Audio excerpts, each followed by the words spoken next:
Olá, gente, tudo bem? Sou Jorge Puente. Bem-vindos ao mundo da magia da transformação e às nossas reflexões sobre magia, produto das perguntas que vocês me mandam. Tá bem? Hoje vou trabalhar sobre uma série de perguntas que foram enviadas em um dos vídeos pela Digenesi Muniz, tá?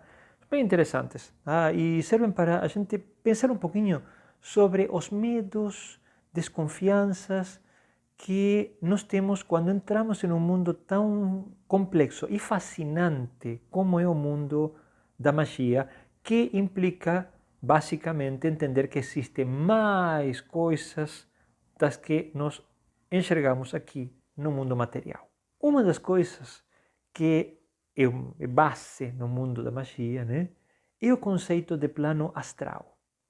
Quando digo plano astral agora, vou me referir ao plano astral, plano mental, plano etérico, plano dévico e plano infernal, astral inferior, astral superior, são 1000 tá, classificações que tem aí.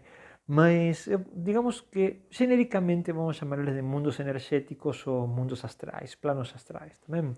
Quer dizer, mundos que não são materiais como a gente conhece, também. E aqui a Digenesi me colocou uma série de perguntas. Tá? A primeira é assim: tenho uma dúvida a respeito de uma frase que li. Não há uma rosa colhida no mundo astral que não venha com uma serpente venenosa enrolada em seu caule. A primeira coisa que eu posso pensar aqui gente, que visão horrível. Caramba, quem escreveu isso? Alguém que estava absolutamente de bad depois de uma noite inteira bebendo e chorando por um amor perdido, né? Porque de onde que tiraram isso? O mundo astral é maravilhoso e tem coisas extremamente perigosas. Agora, depende onde você movimenta. Não é assim, tá? Qualquer coisa que você colher no mundo astral é perigosa. Não. O que acontece no mundo astral é que ele tem regras que são, às vezes, suavemente diferentes e às vezes muito diferentes do nosso. Isso gera alguns problemas. A forma como a gente vê esses problemas está representada, muda segundo as culturas, e pode ser representada, por exemplo, nas diferenças que tem em dois seriados muito interessantes que vocês podem achar no Netflix, né? Como são o Hotel de Luna, que é um seriado coreano, tá? Ou Lucifer. Então, se vocês assistem Hotel de Luna, vocês vão ver que quando as pessoas mexem com o plano astral, os humanos que mexem com o plano astral, eles costumam ter problemas, tá? E costumam sofrer, de acordo? É uma abordagem tensa, uma abordagem pesada. Por quê? Porque realmente tem uma certa desincronia entre o plano físico e o plano astral, produto de que no plano astral, por exemplo, o tempo passa de forma diferente. Então, no plano astral você não envelhece tão rápido, no plano astral você pode esperar muito tempo, dependendo de onde você está, o tempo passa muito mais rápido, muito mais devagar, tá? Enfim, isso está amplamente registrado nos contos de fadas e foi muito usado, por exemplo, no personagem de Peter Pan, né? Então, é dizer, o tempo no mundo de nunca não é o mesmo que o tempo no mundo dos humanos, ok? Isso nas histórias de fadas é super comum, nas histórias antigas, né, de fadas. A pessoa entrava no mundo das fadas e quando voltava tinha passado 300 anos aqui. Né? Bom, então esse tipo de coisas acontece. Então, em Hotel de Luna, a coisa se toma de uma forma pesada. Já em Lucifer, por exemplo, o intercâmbio entre humanos e seres divinos, né, ou demoníacos, causa problemas para os humanos, mas esses problemas são administráveis. Então, isso acontece em magia. Né? Nós, ao entrar em contato com o astral, entramos em contato com um plano que tem regras diferentes do nosso. Só isso. Temos que ser cuidadosos para evitar alguns problemas que tem. Mas desde já que nem toda rosa vem com uma serpente venenosa, né? De longe que não. Tem rosas que são muito mais bonitas e que vêm precisamente sem espinhos e sem serpentes. E outras que podem ser, sim, vir com uma serpente venenosa. Isso depende de em que lugar do astral vocês andam. Mas desde já que quem fez essa frase realmente era bastante preconceituoso. Bom, continuando. Ouvi algumas vezes a respeito dos efeitos colaterais que podem ocorrer quando você pede algo que o subconsciente está a bloquear como medida de proteção, quando aquilo tem uma representação negativa no mundo interno e pode causar bastante dificuldade na vida de uma pessoa. Você poderia dizer se esse raciocínio faz sentido? É muito interessante isso aí, ou seja, como nós sabemos se um bloqueio no subconsciente, ou no inconsciente, como vocês querem, é produto, é uma coisa feita para nos proteger ou é para simplesmente um bloqueio estabelecido na infância, por exemplo. Aconteceu alguma coisa e eu coloquei um bloqueio. E se um bloqueio para proteger realmente não estivesse protegendo? Basicamente, um bloqueio é um bloqueio. Agora, como sabemos isso? Será que mais ou menos seria qual é a ideia do personagem X-Men? Solta os poderes, ela destrói tudo. Então o professor Xavier coloca uma trava nela para evitar isso. Isso muitas vezes vem dos medos que as pessoas têm de soltar o potencial. Agora, não sabemos nunca qual pode ser o efeito de remover um bloqueio. E os efeitos mudam, por exemplo, eu posso ter um bloqueio que seja completamente negativo, mas eu fiz toda a minha vida em cima desse bloqueio. De repente alguém vem, sem nada de magia, em uma terapia com psicólogo comum, e remove esse bloqueio. E sem o bloqueio, eu realmente me equilibro e descubro que a vida que tenho é um porre. E mando tudo para espaço e vou embora. E aí foi minha família, tudo que construí, emprego. Para um monte de pessoas, a remoção do bloqueio vai ser muito, muito ruim. Para mim, que agora estou completo e sem o bloqueio, é ótimo. Ou seja, que a remoção é ruim para quem? Tá? Se for um bloqueio colocado antes da pessoa nascer, é muito difícil que seja removido. Tá? Por nenhum trabalho de magia. Porque possivelmente esse só pode ser removido se a pessoa atingir um certo ponto do desenvolvimento onde os seres que colocaram o bloqueio, eles mesmos vão retirar. Quer dizer, se a pessoa não atingir esse ponto, nunca vai retirar o bloqueio. Então, não é para se preocupar muito. Cabe sim sempre o cuidado, né? Porque muitas vezes, chegando no bloqueio, nós temos consciência do que pode acontecer. Então, depende de nós, né? E aí entra a pergunta também, a seguinte. Olhando por esse ângulo, não seria perigoso praticar magia? Mas quem falou que praticar magia é seguro? Magia é controle do entorno. Magia é vontade, é poder. É fazer valer a tua vontade. Isso nunca é seguro. Se tem alguma coisa segura, é seguir a corrente, depende, porque muitas vezes a corrente leva até uma cachoeira e você despenca, né? Mas vai flutuando e não faça nada. No momento que a gente toma controle da nossa vida através da magia, a gente não sabe para onde pode ir. É perigoso? Sim. Isso não sou eu que estou falando, né?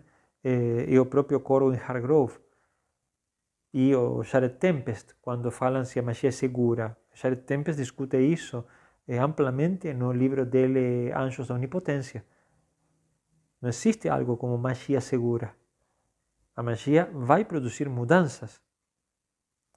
Cabe a nós ter o cuidado de fazer essas mudanças de uma forma, de repente, gradual, com atenção, com delicadeza, para evitar arrebentar as coisas à nossa volta, né?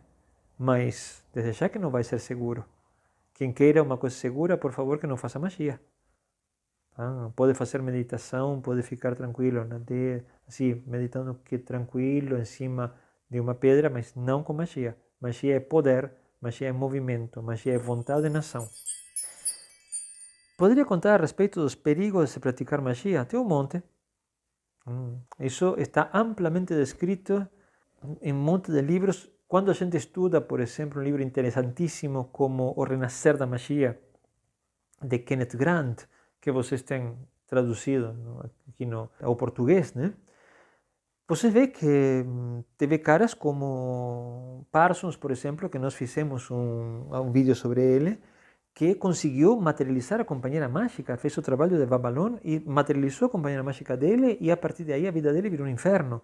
Ou seja, ele conseguiu o que ele queria, até um certo ponto, mas isso acabou com a vida dele. Ou, por exemplo, caras como Grant, quanto mais ele sabia, menos risco ele corria. Ele foi um cara que realmente morreu com, sei lá quanto, 90 anos, uma coisa assim, bem tranquilo, tranquilo entre de tudo, né? Sendo um mago extremamente poderoso, com um conhecimento fantástico. Então, depende muito. O renascer da magia é muito, muito interessante para analisar como a magia movimentou a vida de um monte de pessoas no começo, final do século XIX e começo do século XX, né? Aleister Crowley, por exemplo, figura central do renascer da magia, que foi o mestre de Grant. E Crowley, por exemplo, fez coisas inimagináveis e morreu de velho, com uma saúde de ferro, porque considerando tudo o que Crowley fez, todos os desmadres que ele fez, porque realmente o cara usou todas, o cara fez de todo o possível imaginável, o cara morreu com uma coisa como 75, 76 anos. O corpo dele devia estar destruído, mas o poder mágico dele mantinha ele com uma vitalidade imensa. Então, quer dizer, depende muito da pessoa. Eu sempre recomendo moderação em magia, em qualquer coisa, né? A moderação é a clave para quase tudo. Saber o poder que a gente tem, mas saber que não precisa fazer explodir esse poder a qualquer momento. Que tem formas de utilizar o poder, tá, de um jeito equilibrado, ok? Então, os perigos de praticar magia, enlouquecer, assim, sair fora da realidade, como o caso de Parsons pode ter perigos de vida também, mas isso acho que em qualquer área, né? Quais são os perigos de você adquirir poder? Magia é poder. Qual é o perigo de você ter cada vez mais poder? Quantas pessoas perderam as famílias por acumular poder no trabalho, por exemplo? Se dedicaram tanto, tanto, tanto a ter poder que terminam produzindo distanciamento emocional dos seres queridos, né? Como uma consequência natural e lógica, né? Não é porque eles são malignos, nada semelhante. É porque um ser humano comum não tem tempo para cuidar de tudo ao mesmo tempo. Tá? Não tem tempo para cuidar de tudo ao mesmo tempo. Então, com moderação você consegue equilibrar as coisas, vai demorar mais, sim, mas vai conseguir avançar cuidando de todas as partes da tua vida. Isso inclui a magia, tá bom? As iniciações na magia seriam uma forma de limpar o subconsciente e evitar possíveis perigos? Em teoria, deveriam ser. Qual seria a ideia de uma iniciação? Também as famosas ordalias, tá? Que se fala em espanhol, né? Saber se uma pessoa está pronta ou não para ser um mago. O que ela carrega dentro? Antigamente não se falava de inconsciente, mas se falava de que a pessoa carregava dentro. Um mestre deveria poder identificar os perigos em um possível discípulo. Também por isso que nem todo mundo conseguia passar as iniciações, né? Porque algumas pessoas, se você desse um conhecimento mágico, poderiam ser extremamente perigosas. Se vocês veem, acho que algo que quase todo mundo assistiu, que é Guerra nas Estrelas, Star Wars, né? Em Star Wars se comete um erro muito grande, que é treinar o jovem Anakin Skywalker contra a vontade de todos os Jedi mais velhos, porque os Jedi basicamente são magos, são guerreiros, sacerdotes guerreiros mágicos, né? Magos, realmente não mágicos, né? Tipo os Templários, os antigos Templários. Ou seja, a Ordem Jedi, o ascenso e a queda da Ordem Jedi é basicamente uma cópia do ascenso e a queda dos Cavaleiros Templários, né? Simplesmente é treinada uma pessoa incompatível. Aliás, não é só uma. Digamos, ao longo do cano, neste momento, nós temos várias pessoas que, por diferentes motivos, não ficam dentro da ordem e depois viram um perigo. No caso da Anakin, ele vira Darth Vader, né? Mas você fala, isso é uma ficção. Não, ao longo da história da magia isso aconteceu muitas vezes. Certos iniciados não deveriam ter sido iniciados. Ou seja, o processo de iniciação deveria ter barrado a pessoa, mas por um motivo ou outro passa e depois, quando a pessoa entra em contato com o poder, não consegue equilibrar e pode fazer qualquer coisa, passa para o lado negro, enfim, utiliza a magia de formas terríveis, né? Porque não foi limpo o subconsciente, o inconsciente da pessoa, né? Que deveria ser detectado em todo caso e limpado, mas isso deveria ser um trabalho, não vai ser só numa iniciação formal. Isso deveria ser um trabalho feito ao longo do tempo antes da pessoa ser iniciada, né? Bom, mais ou menos com isso você tem uma ideia de quais são os medos e os perigos que rodeiam um pouco o trabalho mágico. Espero ter respondido todas as perguntas do nosso seguidor aqui, porque são perguntas que todos nós nos fazemos em algum momento. Mas eu resgataria uma que sempre está relacionada ao medo, né? Ao perigo da magia. A magia em si não é perigosa.